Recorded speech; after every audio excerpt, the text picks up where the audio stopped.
Bonjour à tous, bienvenue dans Interaction, votre rendez-vous boursier interactif, comme son nom l'indique, live en direct sur Facebook, sur notre page Facebook, pour vous permettre de poser vos questions de façon très simple dans la partie commentaires. On y répondra. Alors aujourd'hui en interaction spéciale Brexit, et oui, c'est un rendez-vous que nous donnent nos amis britanniques début juin, pour savoir s'ils vont rester à bord de l'Europe ou en sortir. Pour en parler, Hubert Tassin, bonjour. Notre spécialiste de la Britannitude.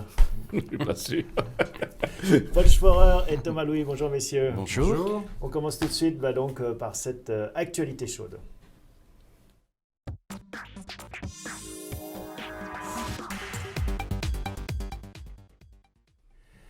Alors, should I go, should I stay, comme dirait, je ne sais plus quel groupe de musique, c'était les... Enfin bon, ça nous reviendra. Ça nous reviendra. Non, alors donc juste une petite ouverture sur le sondage là, que j'ai pris sur le site du Daily Telegraph, où tous les journaux anglais font à peu près la même chose tous les jours. Alors, deux choses là-dedans. À aucun moment, donc depuis un peu plus d'un an, le oui à la sortie n'a été au-dessus du fait de rester. Hein. À aucun moment. Donc ça c'est... En revanche, la dynamique des deux courbes qui se retournent au milieu de 50% joue éventuellement dans l'autre sens. Alors, juste un mot sur les scénarios institutionnels. C'est prévu qu'un pays sorte de l'Union européenne, 2 ans pour négocier en tenant compte du cadre des relations futures, je cite. Ce qui ne veut pas dire grand-chose. On ne peut pas s'attendre, si jamais il devait sortir, à ce que les Européens fassent vraiment des cadeaux. C'est-à-dire que la situation suisse, la situation norvégienne, qui consiste à dire vous n'êtes pas dedans, mais vous êtes dedans, les Norvégiens payent des cotisations, mais ne participent pas aux décisions. Il ne faut pas trop y croire, parce que si on fait ce cadeau, si on fait un cadeau à l'Angleterre qui sort, il peut tout se passer en Italie du Nord, il peut se passer à Barcelone, etc. Donc, ce que montre les sondages, c'est que ça se resserre. C'est digne d'un scénario de bonne fiction de Netflix. 50-50, mais la tendance est quand même clairement au côté je sors. Oui, là, on va y revenir parce que pour les Anglais, c'est assez étonnant de se prononcer sur un fait majoritaire. Et ou non, il y a bien un des deux qui va l'emporter. Ils ne savent pas faire. Et je crois que c'est la slide que Paul nous a apportée. C'est la slide du Parlement, leur Parlement. On est majoritaire au Parlement et de manière écrasante en ayant entre 25 et 35% des voix. Un commentaire, Paul ? Oui, tout simplement, je crois que les élections se sont traduites par une dynamique très favorable pour Cameron. Ce qui veut dire que... Mais c'est lui qui avait promis ce référendum. Il a promis le référendum et il avait dit que lui, une fois les négociations faites, il voterait pour rester dans l'Europe. Et contrairement à d'autres personnes de son parti, voilà. Donc, qui sont aussi en bleu là-dedans. Qui sont aussi en bleu. Mais on peut considérer que c'est quand même une vraie victoire de Cameron, cette élection. Quand on voit d'ailleurs qu'il y a eu un recul très fort des libéraux et un recul en nombre de sièges des travaillistes, plus un émiettement régionaliste. On reviendra là-dessus. On s'aperçoit donc qu'il pourrait bénéficier de la dynamique, et si j'avais un pari à faire, c'est peut-être celui-là que je ferais. Alors, juste un mot sur Cameron. Cameron a peut-être mal vendu l'accord qu'il a obtenu des Européens, qui est un accord qui porte sur la question, qui n'est pas la question économique, on va revenir sur les questions économiques, mais qui porte sur les questions psychologiques, les questions de souveraineté. Cameron a obtenu des Européens de revenir sur le toujours plus d'Europe, c'est-à-dire quand la Commission apprend un pouvoir, elle ne le rend pas. C'était ce qui avait failli faire partir l'Europe en 61 avec De Gaulle. Il a obtenu ça, et donc c'est très important en souveraineté, mais je trouve qu'il le vend peut-être insuffisamment. Thomas, pourquoi est-ce qu'on s'intéresse au Brexit et quelle importance pour notre portefeuille et la bourse en général ? Alors, ça pourrait avoir de l'importance, d'abord parce que ça va faire bouger des monnaies, c'est toujours important. On sait l'impact que ça peut avoir dans notre gestion, on le souligne assez souvent. Donc on a déjà un premier effet là-dessus, sur ce point-là. Ensuite, on peut se poser des questions, quels peuvent être les secteurs gagnants et perdants d'un mouvement pareil. On sait que le secteur financier est très présent chez nos amis grands-bretons. En revanche, on a aussi une bulle immobilière extrêmement importante là-bas. Est-ce que ces classes d'actifs vont se déplacer ? C'est des questions qu'il faut qu'on se pose en tant que gérant. Et avec un cataclysme en cas de Brexit ou les choses... Sûrement, un choc sur l'échange. Hein. Donc on dit 10 ou 15%, personne n'en sait rien. Mais ce qui est certain, c'est que la monnaie va dévisser, c'est que la banque centrale va avoir beaucoup de mal à la tenir, puisqu'il y a un effet récessif. Hein. Il y a un effet récessif très important. Donc elle aura plutôt tendance à baisser ses taux au moment où la monnaie se casse la figure. L'Union européenne, je regardais, pèse 13% des exportations du Royaume-Uni. Quand le Royaume-Uni pèse 3% des exportations des autres. Donc, je ne dis pas que c'est neutre pour nous, mais c'est vraiment très déséquilibré de ce point de vue-là. Vous savez que donc, la campagne est partie sur des questions économiques et le gouverneur de la Banque d'Angleterre a estimé qu'à 5 ans, c'était 3 à 6% de moins de PIB, c'est-à-dire il les a fixés à 4300 livres de moins dans la poche de chaque Anglais. Donc, d'accord, donc c'est pas neutre pour eux. C'est pas neutre pour eux. Pour nous, ça l'est peut-être... on aura une ironie un peu différemment. Alors, et derrière ce Brexit, vous voyez la Grande-Bretagne voler en éclats ? Quelque part, c'est un peu cette problématique qui va se poser. C'est avec qui ils vont reconstruire et quel projet ils vont porter. C'est-à-dire que je ne suis pas certain que les Écossais aient envie de sortir de l'Europe. Ça va être un problème à traiter. Donc on pourrait avoir une Grande-Bretagne qui sort et des Écossais qui reviennent ? En fait, on peut avoir une déconstruction profonde de ce que nous avons appelé depuis 1800 le Royaume-Uni. C'est d'ailleurs pour ça que j'ai déconstruit le drapeau anglais que nous connaissons bien et on ne sait pas où ça s'arrête. Et ça, c'est une dynamique qui est susceptible de perturber énormément les acteurs économiques. Si on revient au sondage, on a montré le sondage global. Le sondage en Écosse, précisément, c'est pratiquement 60% ou 70%, entre 60 et 70% favorable au fait de rester dans l'Europe. Donc, et puis alors, en Irlande, ne pas déjà être dans l'euro, c'est probablement compliqué pour eux. Alors ne pas être dans l'Europe, en Irlande du Nord, ce serait très compliqué. Bon, n'hésitez pas à nous poser toutes vos questions. En tout cas, on voit la décomposition de l'Union Jack, le drapeau britannique, en effet avec la croix de Saint-Georges, la Saint-André et la Saint-Patrick qui sont mélangées et qui donnent cette Union Jack. Hein. Tout à fait. Et c'est vraiment une problématique qui deviendra très importante parce qu'il y a à peu près 60 traités à renégocier derrière. Et donc on les renégocie avec qui ?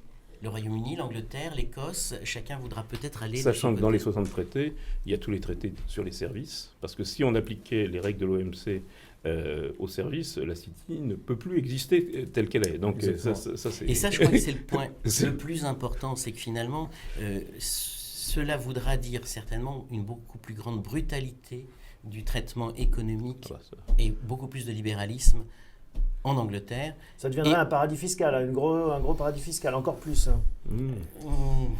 Enfin, je ne sais pas si c'est un paradis fiscal. L'avantage de la Grande-Bretagne, c'est qu'il y a 2 règles d'imposition. Quand ça va bien, on impose à 40. Quand ça va mal, on impose à 50. Pour résumer, c'est assez simple, assez basique. C'est anglo-saxon, contrairement à nous qui ne savons toujours pas à combien on est imposé, alors que tout le monde peut avoir des revenus identiques. On peut tous avoir des niveaux d'imposition totalement différents. Ça, c'est un premier sujet. Moi, l'autre sujet, je vais le ramener à la gestion, purement et simplement. Si on me dit demain, les valeurs anglaises ne font plus partie de l'Europe, je suis obligé de les vendre dans un certain nombre de mes fonds, qui sont éligibles au PEA, qui sont, par exemple, et ça aura des conséquences aussi de ce point de vue, donc des arbitrages peut-être massifs.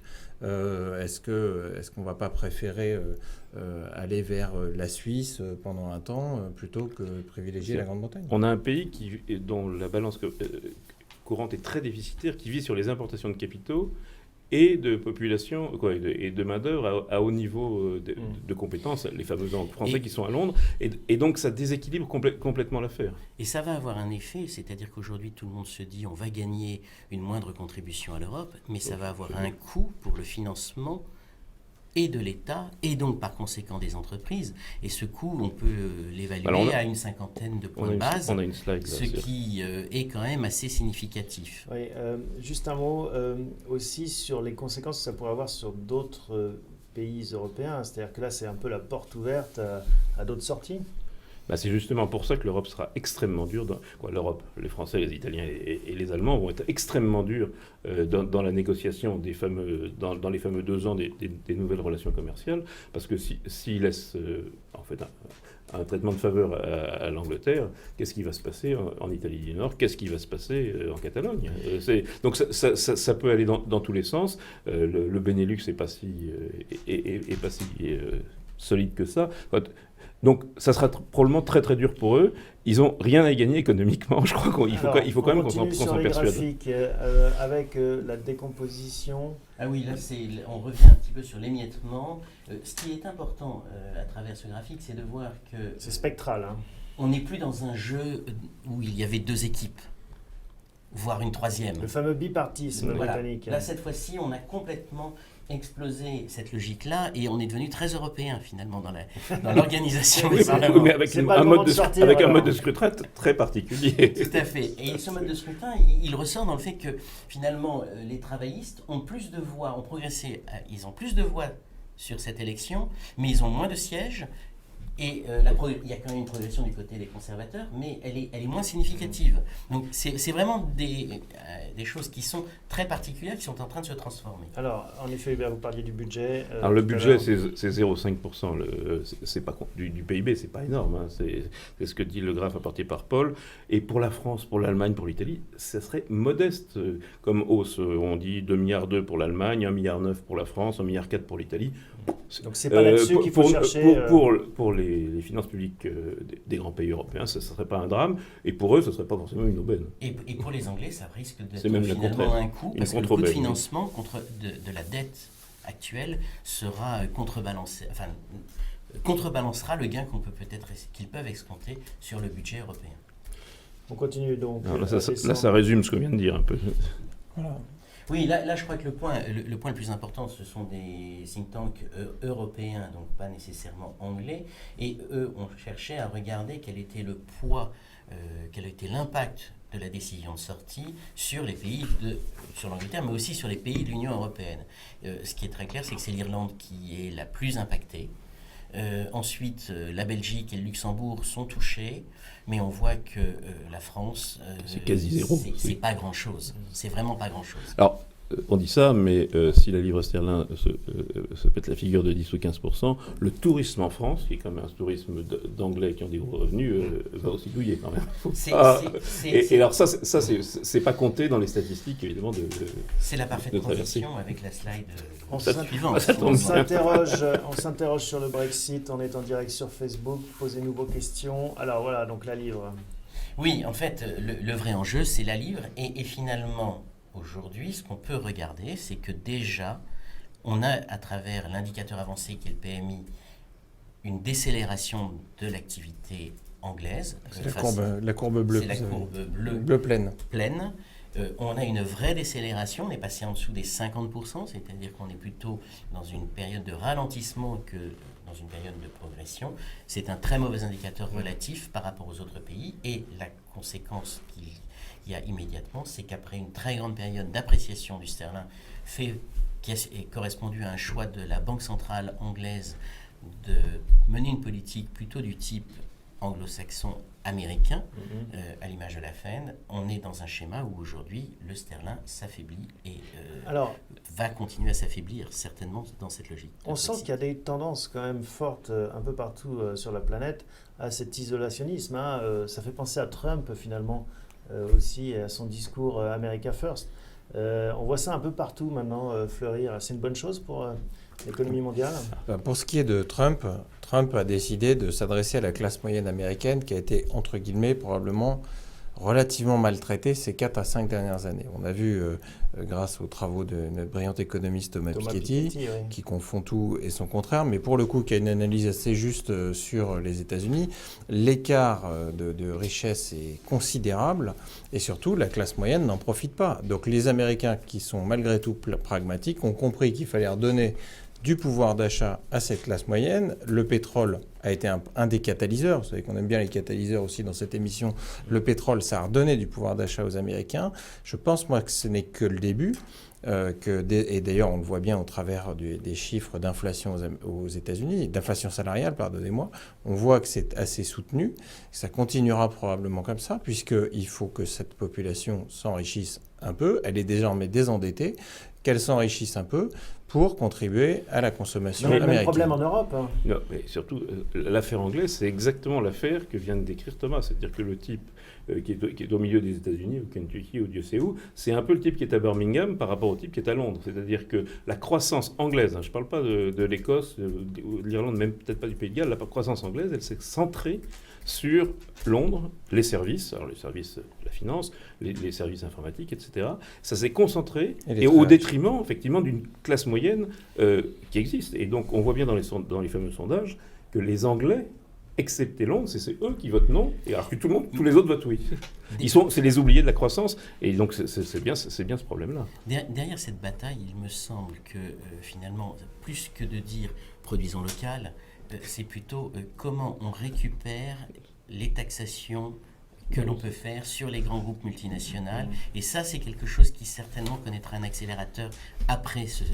Alors juste un petit mot... On ne peut pas parler d'Angleterre sans parler de bookmaker. Oui, un petit mot des marchés. Alors, c'est un marché très particulier, le marché du jeu, du bookmaking. Vous savez que les Anglais jouent sur tout, sur le chapeau de la reine, etc. Ouais. Donc, ils jouent évidemment sur la couleur. Alors, ce qu'on peut voir, c'est surtout... les gens de la City qui jouent, et on voit qu'ils ne croient pas que la sortie va l'emporter, puisque si vous jouez 1 euro, là en l'occurrence c'est 1 euro, vous aurez 1,49 €, c'est-à-dire vous gagnerez un peu moins de 49% de votre mise si l'Angleterre reste, et en revanche vous gagnerez 2,3 fois si l'Angleterre sort. C'est pas des marchés nuls, hein. On dit qu'il y a 150 000 200 000 € de jouer sur ces sites-là. Les bookmakers parient sur un maintien dans la zone euro, de manière écrasante. Enfin, dans l'Union européenne. Et j'ai lu quelque part qu'en effet, ces systèmes de paris, puisque de l'argent était engagé, sont beaucoup plus fiables que les sondages. C'est beaucoup plus prédictifs, finalement. C'est ce qu'on pense. Ce n'est pas toujours le cas avec, par exemple... la réélection de François Hollande. Non, par exemple les matchs de football, où les Français ont joué massivement pour le Paris Saint-Germain dans les derniers matchs. Mais les Français... Non, là, c'est effectivement, c'est du vrai argent, alors que les gens qui vont les voter, ils vont voter un peu avec leur tête et un peu avec leur tête. Comme vous le disiez, Hubert, c'est la City qui joue, et c'est un prisme très londonien, et pour moi, c'est pas totalement fiable. Je pense aussi que c'est très très londonien, et qu'effectivement, le type qui est à Bristol ou à Birmingham... Si vous aviez une livre à parier, vous la pariez sur... je pense qu'ils vont rester. Je pense qu'effectivement, on va jouer à se faire peur. Il va peut-être y avoir des sondages qui vont passer au-dessus et qu'on joue à se faire peur. Paul, moi aussi. Il reste, Thomas? Moi, je crains pas. Je pense qu'ils sortiront. D'accord. Non, parce les paris sont pris. On a des contacts, y compris des gens de la City, qui disent mais vous vous rendez pas compte, moi j'ai un côté de je sais pas où, tout le village, c'est les mêmes qui vous disent en France, mon village vote Le Pen. Il y a un ressenti. L'économie, il faut rester. Et en revanche, le souverain, la supranationalité de l'Europe, les gens ont envie de sortir. Le cœur et la raison. Bon, voilà ce qu'on pouvait dire sur le Brexit. C'est un sujet important. Hein. On va en reparler au cours des séances et des semaines qui viennent. Les élections, donc résultat... Le 23. 23 juin. Merci pour ce point. On enchaîne tout de suite avec la suite de notre émission.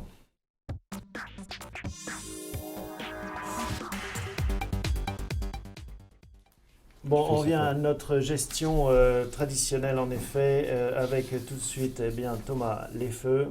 On en a un qui bouge, hein, le stress de refinancement, mais ce n'est pas celui-là qu'on a décidé de commenter, que Paul va commenter d'ailleurs. On commente l'historique, l'historique des indicateurs, on reviendra peut-être dessus, le stress de liquidité, oui. Oui, en fait, la semaine dernière, on en parle toutes les semaines. Il faut dire les choses comme ça. Et là, il y a une chose qui me paraît importante et que l'on peut voir à travers l'indicateur du stress de liquidité qui reste au rouge, lui, c'est qu'on revient sur des niveaux qu'on n'avait pas connus depuis longtemps, et en particulier aux États-Unis. Donc, ce n'est pas le sujet du Brexit, c'est vraiment une situation où tout semble se calmer puisque la Fed a un peu clarifier son discours. Elle a d'un autre côté, elle passe d'arriver à atteindre tous ses objectifs, les 2% d'inflation, la stabilité de la monnaie, un emploi qui est quand même pas si mauvais que ça. Et malgré tout cela, il y a une tension entre le financement de l'économie et le financement de l'État. Et ça, c'est jamais très bon. Ça signale qu'il y a quelque chose qui est inquiétant. J'ai une question, mais je ne connais vraiment pas la réponse. Est-ce que le niveau des taux d'intérêt ne joue pas justement sur l'indicateur? C'est-à-dire qu'avec des taux d'intérêt qui sont négatifs dans certains pays, ça joue sur l'indicateur. L'écart de taux est plus important qu'il n'était même en 2008 ou en 2009. C'est pour ça que c'est intéressant de regarder. C'est un petit peu la même situation que celle qu'on a eue en 2012. On a eu toute une période de taux très très bas aux États-Unis et ça n'avait pas tendu le test spread. C'était une question. Allez, voilà donc, on reste en mode 3 et on passe à la rubrique performance.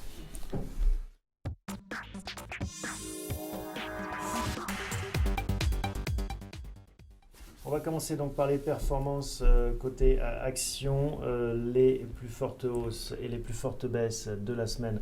Alors là, c'est sur le CAC. Alors, sur le CAC, effectivement, on a Orange, LVMH et Airbus. voilà, on a un mouvement qui n'est pas très indiciel pour revenir à nos préoccupations habituelles. Effectivement, des valeurs technologiques Orange qui fait son retour. C'est assez intéressant. On voit aussi. C'était hier et Bouygues aujourd'hui. Donc on voit quand même un peu de retour sur les. Oui, on sur revient. ce qu'est nos paris, c'est-à-dire le télécom. Voilà, ça c'est pas mal. LVMH qui continue de rebondir. Je pense qu'on a le facteur émergent qui est en train de revenir à l'ordre du jour dans les cours de bourse d'LVMH. Airbus qui se reprend un petit peu. AXA, Danone, L'Oréal. On voit les composantes aujourd'hui qui sont celles des pays d'une reprise de la demande, plutôt sur les biens de consommation, plutôt sur le cyclique. Je pense qu'on est sur la composante émergente là, avec probablement des chiffres de croissance qui seront meilleurs ou pas qu'attendus, j'en sais rien, mais en tout cas on corrige des excès qu'on a. En tout cas moins mauvais. Moins mauvais, c'est déjà pas mal. Et puis en queue de peloton, on a des corrections importantes sur Total, sur ArcelorMittal, qui était un titre suivi par un de nos, non pas lecteurs, mais un de nos auditeurs. Voilà, un de nos internautes, voilà, c'est le terme exact, et Sanofi. Donc on voit que je parlais de la composante indicielle à la hausse, mais à la baisse, par contre, c'est bien Total et Sanofi qui font mal à l'indice CAC 40, et on verra que ça fait du bien. Plus les banques, quand même, on a des mauvaises nouvelles. Crédit Agricole et Natixis cette semaine, et on a une pression sur les banques européennes via les italiennes, mais aussi via les françaises. C'est le deuxième chose à voir. La troisième, c'est qu'on voit les dossiers qui sortent, des dossiers dont on a parlé. On a parlé de Zodiac, on a parlé d'Ipsen, on a parlé de Nexans, on a parlé de Technicolor. Les petits dossiers, c'était un des thèmes qu'on est en train de voir au tournant de l'année. Les petits dossiers ressortent. Ça veut dire que ça va mieux, mais d'un autre côté, quand Telsat nous fait un avertissement sur des bénéfices et se pète la gueule de 17% aujourd'hui, ça prouve que les petits dossiers, il faut aussi avoir des parachutes, même si pour quelqu'un qui envoie des satellites en l'air, c'est pas utile. Alors, on regarde l'écart. Cette semaine, on va dans le bon sens. Ben oui, puisqu'on a repris 0,64 avec Interaction contre 0,07 à l'indice, avec une période de distribution de dividendes qu'il ne faut pas négliger. Voilà, notre écart n'est plus que de 1,40 par rapport au CAC, alors qu'il était monté à 3,5, 4. Voilà.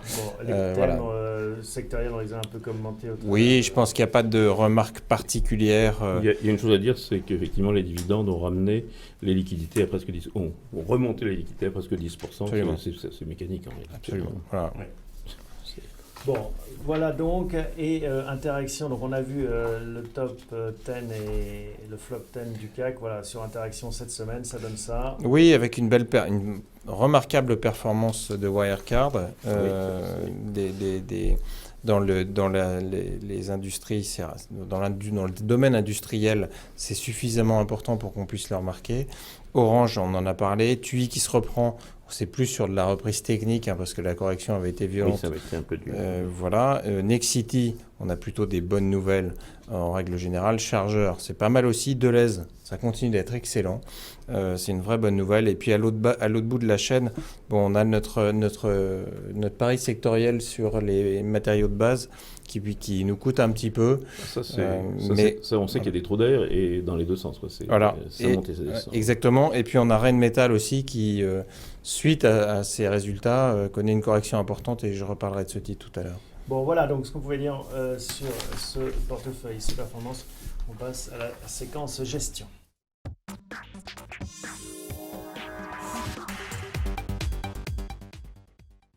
Alors, pour commencer cette séquence, un petit mot sur l'historique. Quels ont été les arbitrages récents ? On le voit là, on a procédé essentiellement à des renforcements de position, et on a soldé une ligne. On a soldé la ligne en Lagardère. Ça manque un peu de visibilité, cette affaire. Atos, Sanofi et Siemens renforcés. Donc nous, ça nous va bien. On est sur de Sanofi parce qu'on continue de penser qu'il y a des grands mouvements à venir dans les pharmaceutiques. Vous savez que j'aime beaucoup Ipsen, donc je le redis à chaque fois qu'on parle de Sanofi. il y a un moment où effectivement la sélection de dossiers, on pourrait Alors, exactement. aller vers Je rappelle, de ce type. Hein, vous avez raison. Une des raisons pour lesquelles on était rentré dans Sanofi, c'était le rebond indiciel. l'indice. On en a profité, Oui. même si cette semaine c'est négatif, peu importe, on en a plutôt bien profité. Et on va pouvoir après, sectoriellement, basculer sur de l'Ipsen, qui pour une fois nous donne des bons résultats, parce que ça fait quand même 3 ans que c'est plutôt décevant. Donc on va pouvoir commencer à revenir dessus. Un mot sur Exactement. Lagardère, donc vous dites on n'a pas beaucoup de visibilité, mais j'avais envie de dire pas plus qu'avant. On a Ah, Arnaud si, Lagardère qui on en a de moins en moins. qui revient sur le devant de la scène. Le but de Lagardère, ça a l'air d'être de verser des dividendes à Arnaud Lagardère pour qu'il paye ses droits de succession. C'était déjà ça avant. Bah oui, mais c'est de plus en plus. À partir du moment où vous vendez les activités récurrentes, les plus belles, les activités de distribution, qu'est-ce qui va rester Est-ce que c'est pareil sur le... JDD. Ah non, mais... Oui, mais la presse, c'est pas un truc qui est très très valorisé. Hein. Bon, donc vous êtes d'accord. C'est pas une nouveauté. Ouais. Non, le pari sur le sport, Thomas connaît mieux ce secteur que moi, mais on comprend pas, on voit pas les progressions de chiffre d'affaires ou de marge qu'il va avoir. Et le pari sur le sport, on voit les coûts sont exorbitants. Hein. Le coût, par exemple, pour le rugby qui met cher sur Canal, il a augmenté de 20%. Bravo à vous, les organisateurs de rugby. Oui, c'est bien pour ce sport. Non, mais ce qui veut dire quand même, quand on augmente de 25% les droits, c'est substantiel. On voit aussi que Canal cherche à ramener le football chez eux, donc ça c'est important. Moi je crois que Canal va revenir sur quelques fondamentaux, dont le sport, où il y a vraiment une ligne éditoriale forte, alors que chez Lagardère, je ne comprends, enfin c'est difficile de comprendre. On comprend où ça se passe. ce que Vivendi veut faire chez Canal. Alors ça produit peut-être pas tout de suite des effets. On comprend pas du tout où va Lagardère. Bon, on comprend qu'on est sorti de Lagardère. En tout cas, alors dans l'actualité, dans les idées, dans Alors les déjà les télécoms. télécoms, on a dit un mot. Orange est en tête, mais SFR qui pleure, Orange qui rit, et Bouygues qui serein. Il est comme ça, Martin. Mais oui, mais c'est son argent, je ne cesserai de le répéter. Cet homme ne fait pas n'importe quoi, n'est pas prêt à tout accepter. Donc, quand il n'est pas prêt à tout accepter, c'est qu'il a une vision industrielle des choses. C'est une des raisons pour lesquelles on est derrière lui. Orange, j'aime bien le virage qui a été pris par Orange depuis 4-5 ans. Stéphane Richard, lui aussi, se comporte remarquablement avec cette entreprise. Et pourtant, ce n'est pas son argent. Pour autant, ce qui est intéressant, c'est qu'il est enfin en train de donner une vision industrielle. Il a racheté, je le rappelle, Groupama Bank pour créer Orange Bank. Donc il commence à comprendre que c'est lui qui a les tuyaux. Et Lui, il ne va pas dans les contenus. Hein. Contrairement à Drahi qui veut mettre du média dedans, il va mettre de la Il cherche à faire de l'argent. Oui, je pense. Et puis c'est toujours pareil. Quels médias mettons dans les... Parce que je comprends que... oui, très bien. Ça va vous faire acheter un forfait à SFR. Oui, formidable. Tant mieux pour ceux qui aiment Libération, mais pour ceux qui ne l'aiment pas, tant pis pour eux. Toujours est-il que moi, je crois très bien les contenus, pourvu qu'ils soient de qualité. Je pense que Stéphane Richard cherche, lui, à mettre de la valeur dans ses affaires. C'est plutôt intéressant. Le contenu, au bout d'un moment, on se rend bien compte que si le contenu est nul, vous avez beau avoir tous les tuyaux du monde, les gens ne regardent pas. Alors, toujours dans le même secteur, c'est pas tout à fait le même secteur, mais on a déjà un mot, c'est Vivendi. Vivendi qui a juste sa participation dans Telecom Italia, ça c'est presque secondaire, mais qui publie des résultats qui sont moins bons, mais qui n'inquiètent pas. Parce qu'on voit une stratégie, c'est peut-être Oui, ça l'idée. Il y en a une. Puis il y a la reprise en main de Canal aussi, quand même. Ça coûte. Et ça coûte, mais de toutes les façons, on est dans le dur en ce moment, on le voit bien, entre les annonces de départ des uns et des autres. On comprend aussi que Canal était visiblement une machine à cash pour un certain nombre de personnes, et pas forcément pour les actionnaires. Avec un problème aussi de business model long terme de la télé traditionnelle, quand on voit tous ces acteurs qui arrivent par Internet. YouTube, pas plus tard que ce matin, devrait lancer, notamment aux États-Unis, une offre de chaîne l'équivalent du câble, mais beaucoup moins cher. Est-ce qu'il reste un business model sur la télé payante à la Canal ?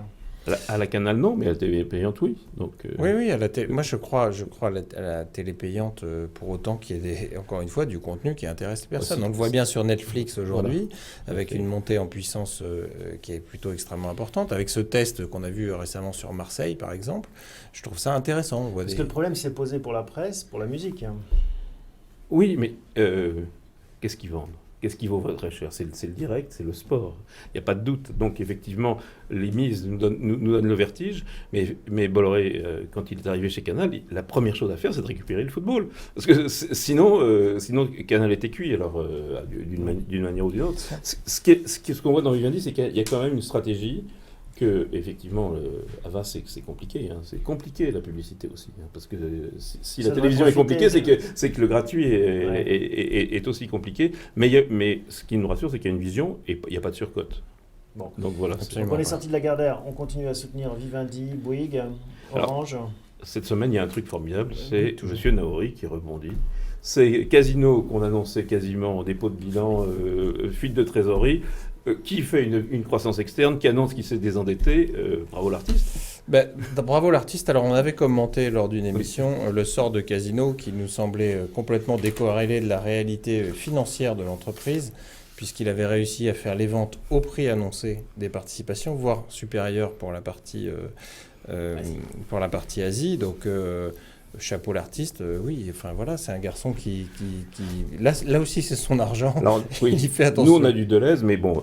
Et on n'a pas de Casino. Il fallait pas le tuer au moment où des banquiers d'affaires cherchaient à le tuer. Est-ce que c'est le moment de prendre du Casino? Non. C'est pas notre.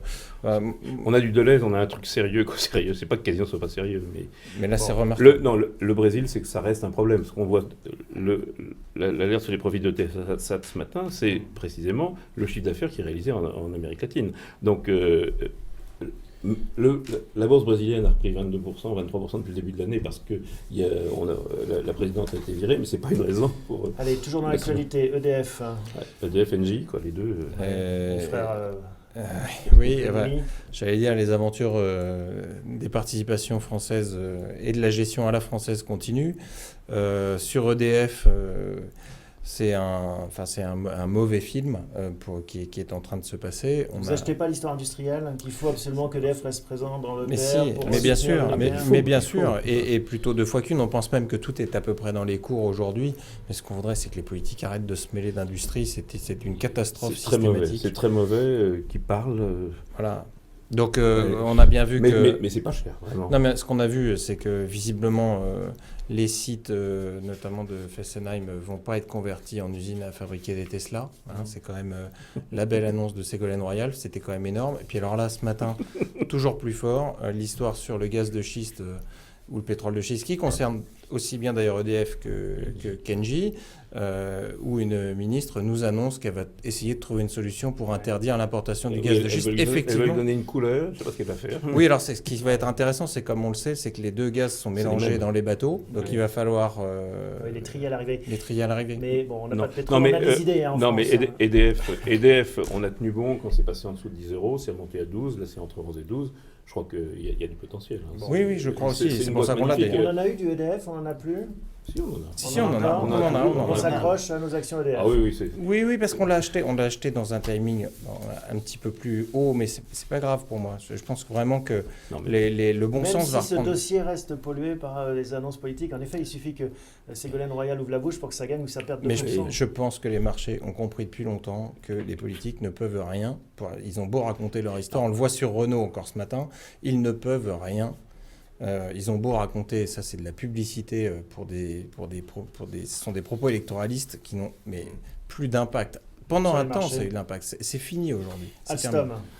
Alstom, est-ce que l'élément déclencheur que Thomas appelle autrement est là? Le catalyseur est là. C'est-à-dire qu'Alstom, je rappelle qu'on en avait, qu'il y a eu une restitution du cash aux actionnaires, du cash payé par General Electric pour les activités énergétiques. Et donc, on avait diminué notre position de 25%. Donc, la question que je pose toutes les semaines, c'est effectivement à quel moment on en reprendra, parce que je pense qu'il faut en reprendre. Là, on a vu une publication qui était quand même plutôt bien. À partir de maintenant, on est plus très loin du. On a fait un peu de Siemens, je vous rappelle. Hein, oui, donc c'est exactement. À partir du moment du Siemens, c'était la discussion. Ce qu'on appelle un proxy d'Alstom. On va probablement aller sur Alstom aussi. Mais je voudrais juste qu'on se rappelle que Patrick Cron, qui a été débarqué pour des raisons aussi politiques, avait quand même fait en sorte que cette entreprise soit dans sa configuration actuelle et qu'elle soit prête à affronter la relance donc on et les commandes. Mais on ne prend pas tout de suite encore. On attend encore. Moi, j'attends encore un petit peu quelques chiffres là. On n'est plus très loin d'avoir l'élément qui porte le marché. Crédit Agricole, les chers à Hubert. Crédit Agricole, il y a un problème. Le Crédit Agricole n'a pas publié des résultats conformes à ceux de la BNP ou de la Société Générale, c'est-à-dire qu'ils ne font pas cracher la banque de détail. Et sur le reste, ils sont comme tout le monde. Donc, eux, ils sont en restructuration. La restructuration inquiète. Et surtout, restructurer dans un secteur où on change de métier. Natixis, qui baisse aussi beaucoup cette semaine, ils ont quand même annoncé une chose. Ils ont dit, on est en train de changer de métier, ce que nous, on dit depuis des semaines. Mais c'est pas simple quand vous êtes le patron de ces banques-là, parce que vous avez un paquet de monde derrière vous. Et puis, au Crédit Agricole, il faut le rappeler, on a quand même quelques baronnies qui continuent, non pas de freiner des cas de fer, mais qui sont proches des équipes et qui doivent c'est un peu mieux qu'avant. Message. C'était le centralisme démocratique appliqué, puisque les gens de Paris nommaient ceux de province qui nommaient ceux de Paris. Donc c'est un peu mieux aujourd'hui. Voilà. Bon, on en a encore du Crédit Agricole? Non, on n'a pas de banque autre que... On a juste un ETF. Derniers arbitrages. Cette semaine, qu'est-ce qu'on fait? Est-ce qu'il y a des choses qu'on sort, qu'on rentre? Non, on va probablement peut-être continuer de renforcer quelques titres. On va y aller doucement. Pourquoi? Parce qu'on va attaquer. On voit bien que c'est la partie microéconomique et donc les résultats qui payent en ce moment. Donc on attend à chaque fois ces résultats. On va solder Rheinmetall, vous savez, qui était mais qui a été une belle histoire pour nous. Formidable histoire, donc, 140% en un an et demi dessus, 26% depuis le début de l'année, malgré la baisse d'hier. D'accord, donc on sort Rheinmetall. On sort Rheinmetall, voilà. On va garder de l'argent peut-être pour regarder quelques belles histoires dont Alstom peut faire partie. Je crois, moi, qu'il faut qu'on soit vigilant. Nos histoires micro, savoir prendre les bénéfices quand les résultats tombent, c'est ce qui est... Et alors, les lignes qu'on pourrait renforcer, c'est quoi on reste Atos. Et je pense qu'on renforcera à nouveau Siemens. Si les résultats sont bons. Et si les résultats sont bons, exactement. Voilà ce qu'on pouvait dire. Merci messieurs pour ces analyses et ce spécial Brexit. Merci à vous de nous suivre. Vous pouvez dorénavant nous suivre sur notre page Facebook Décideur TV. C'est facile, c'est facebook.com/Décideur TV en un seul mot, Décideur au pluriel. Merci, bonne semaine à tous.